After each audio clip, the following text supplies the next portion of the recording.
10-minute rule motion, Mr. Norman Lamb. Thank you very much indeed, Mr. Speaker.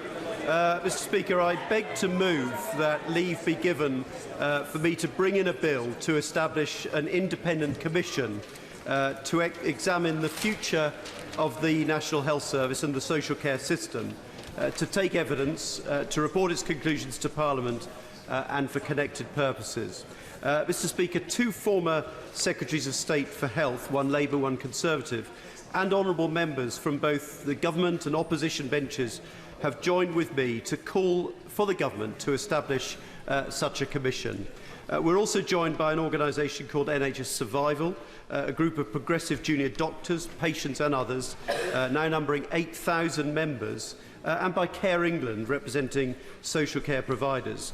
The purpose of the Commission would be to engage with the public, the staff in the NHS, care services and civic society on the massive challenge that the NHS and care services face, with the objective of establishing a long-term new settlement for the NHS and care. So why is this needed?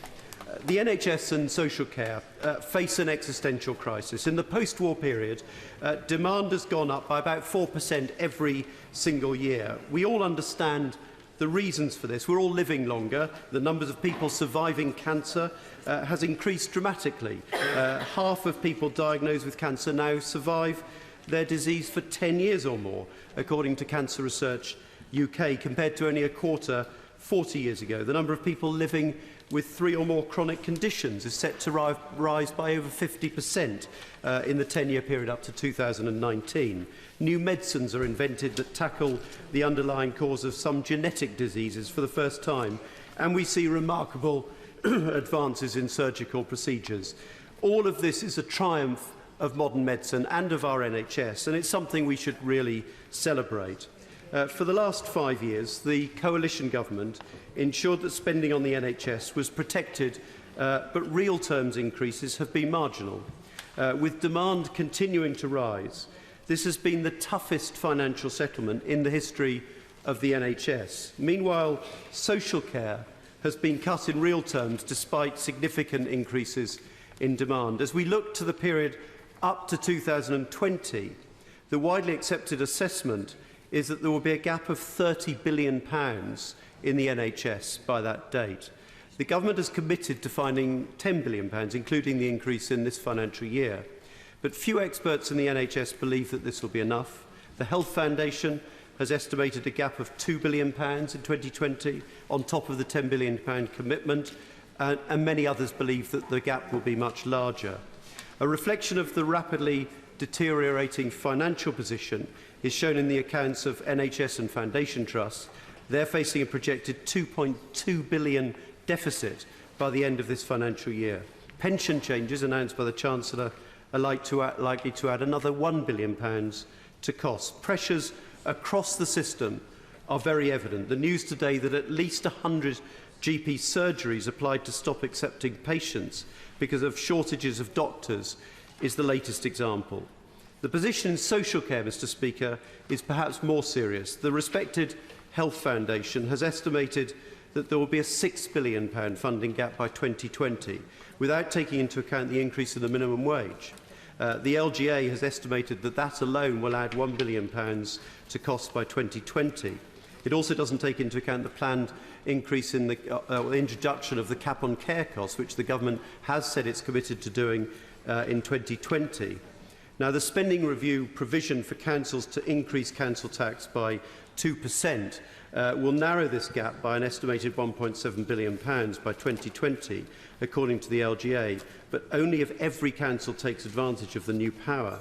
The plan for an increase in the Better Care Fund will add £1.5 billion, but only in 1920. So a substantial shortfall remains. This means further cuts to social care are inevitable. Simon Stevens, the head of NHS England, has made clear that if you cut social care, it will have an impact on the NHS, and that this, in effect, creates a larger funding gap in the NHS by 2020 than the projected £30 billion. So the situation, based on planned spending in this Parliament, looks unsustainable. And beyond 2020, it just keeps getting more challenging. And it's worth looking at how we compare with other European countries. Back in 2000, the Prime Minister then, Tony Blair, set the objective of the UK hitting the average EU spend on health by 2006. We now risk drifting further away from that EU average. And an analysis shows that of the 21 OECD countries in the EU in 2013, only Slovakia, Hungary, the Czech Republic, Poland and Estonia spent a lower proportion of GDP on health than the UK. And looking ahead, the picture is just as disturbing. Projected health spending in England as a proportion of UK GDP up to 2020-21 shows a declining share of GDP spent on the NHS. According to the Office of Budget Responsibility, based on the government's own spending review, funding for the Department of Health declines as a percentage of GDP from 6.1% this year to just 5.4% in 2021. The position for social care is more dramatic. Given what we know about the inexorable rise in demand, can it make any sense at all to commit a reducing share of GDP to health and care? And I fear that the consequences of failing to address this funding situation could be very serious. The government argues that substantial further efficiency savings can be achieved.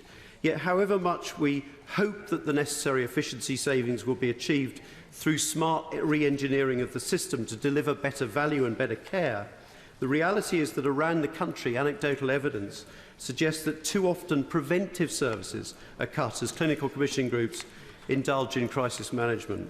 The financial incentives in the system don't help. We have payment for activity in acute hospitals, but block contracts in community care and in mental health. This ensures that rational allocation of resources is distorted.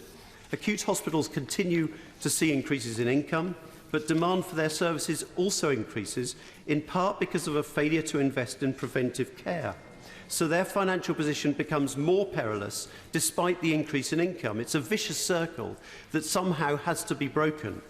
In social care, the anticipated shortfall with rising demand up to 2020 will result in more people losing support or support packages becoming more inadequate.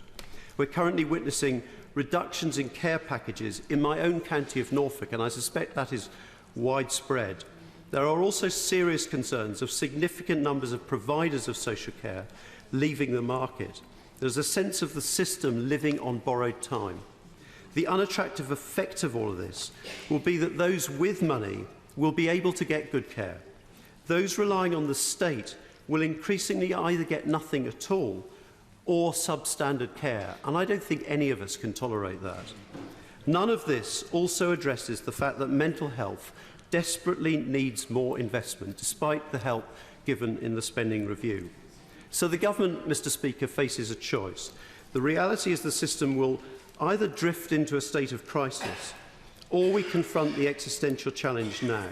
This transcends narrow party politics. We have to decide as a country how much we want to spend on our NHS and care system. What can we do differently to make better use of resources available? Should we consider, as I've proposed, a dedicated NHS and care tax and give local areas the ability to vary it? Should we end the artificial divide between the NHS and social care? We fund health and social care through three different routes, through the NHS, through local authorities and through the benefit system. Does that make any sense? The NHS, Mr. Speaker, commands an extraordinary level of support in our country. It's an amazing demonstration of social solidarity and decency. It's also the best system in the world, according to the Commonwealth Fund in 2014. Yet we cannot take the survival of the NHS and social care services for granted. William Beveridge, Mr. Speaker, proposed the NHS. It's now time for a new Beveridge Commission for the 21st century. Order. The question is that the honourable member have leave to bring in the bill. As many as have that opinion say aye. Aye. Of the contrary, no. I think the ayes have it. The ayes have it. Who will prepare and bring in the bill? Tim Farron, Tom Brake, Mr Nick Clegg, Mr Alistair Carmichael, Mr Graham Allen, Mark Durkan, Dr Andrew Morrison, Jim Shannon, Dr Philip Lee, Mr Ivan Lewis, Caroline Lucas, and myself, sir.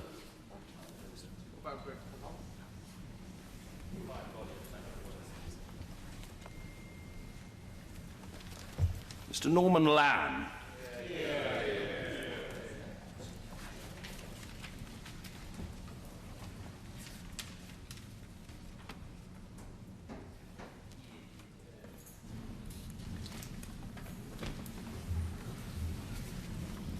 National Health Service and Social Care Commission Bill. Second reading what day? Friday 11th March, Mr. Speaker. Friday the 11th of March.